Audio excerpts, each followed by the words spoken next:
Annyeong Yarawun, perkenalkan nama saya Mei Faulandari, NIM 210303021. Di sini saya akan membawakan materi tentang keramba.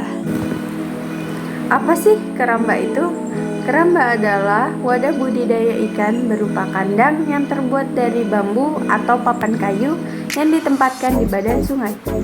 Keramba umumnya ditempatkan di sungai sehingga air sungai dapat mengalir melewati keramba dan air di dalam keramba senantiasa bersirkulasi mengikuti arus air. Keramba bambu dapat ditempatkan tenggelam maupun mengapung sebagian, dan masing-masing dilakukan sesuai kebutuhan.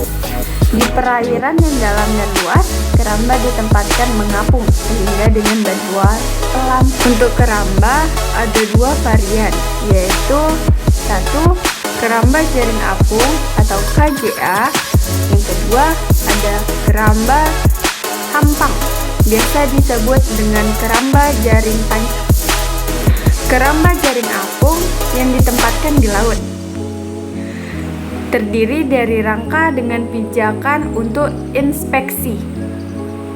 Jaring apung menggunakan pelampung agar tetap mengapung serta terhambat pada rangka dan jangkar sehingga tidak berpindah dari posisinya.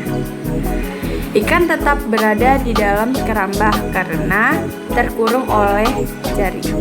Yang kedua ada keramba hampang, biasa disebut dengan keramba jaring tancap. Jenis keramba ini dibangun dengan menggunakan jaring yang ditegakkan dengan tonggak, kayu atau bambu. Keramba jenis ini umumnya dibangun di pinggir sungai dan perairan yang dangkal.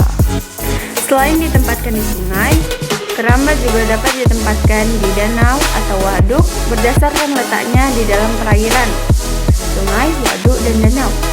Keramba memiliki tiga jenis, yaitu keramba yang diletakkan di dasar perairan, keramba yang diletakkan di bawah permukaan air, dan keramba yang diletakkan di atas permukaan air. Keramba di dasar perairan. Keramba di dasar perairan ini dibagi menjadi dua jenis, yaitu keramba yang diletakkan di dasar perairan dan keramba yang ditanam di dasar perairan.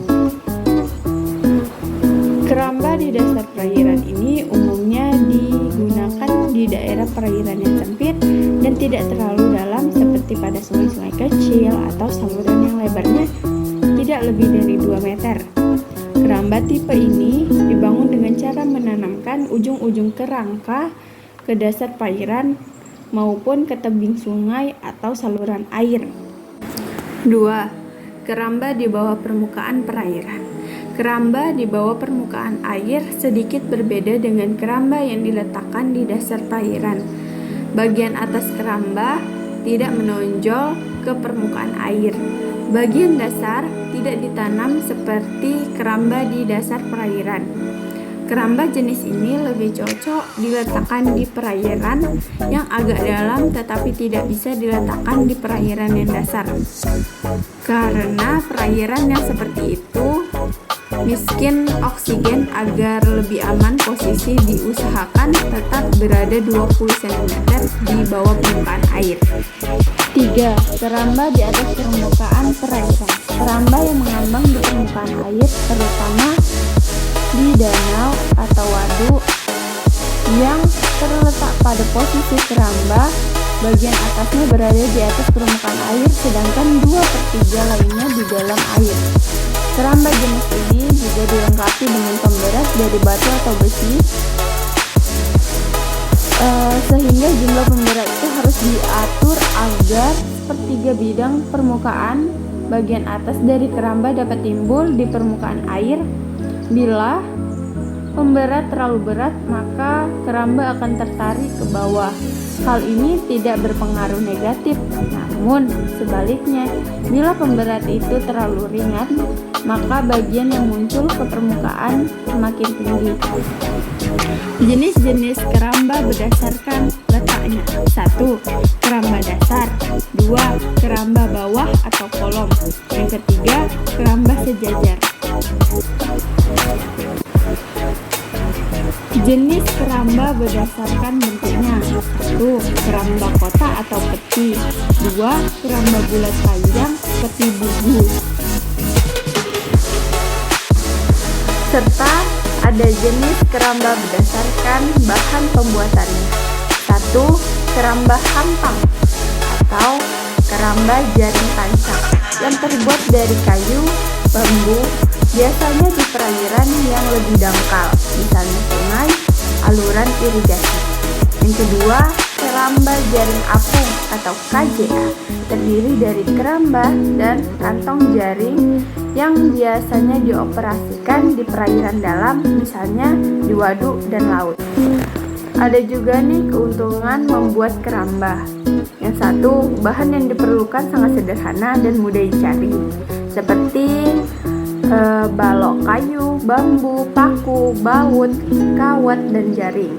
Yang kedua, tersedianya patokan air yang cukup, karena tempat pembudidayaannya di perairan umum yang memang tersedia air sepanjang waktu, sehingga tak repot mengganti air. Yang ketiga, ikan tetap berada di dalam kurungan dan lebih terlindung dari serangan hama, sehingga kerugian yang disebabkan oleh alam dapat lebih diminimalisir. 4. Pasokan oksigen dalam jumlah yang memadai dikarenakan sirkulasi mengikuti arus air. Yang kelima, sisa pakan dan kotoran air dapat langsung terbuang. Hal yang penting sebelum menempatkan keramba adalah melakukan survei lokasi.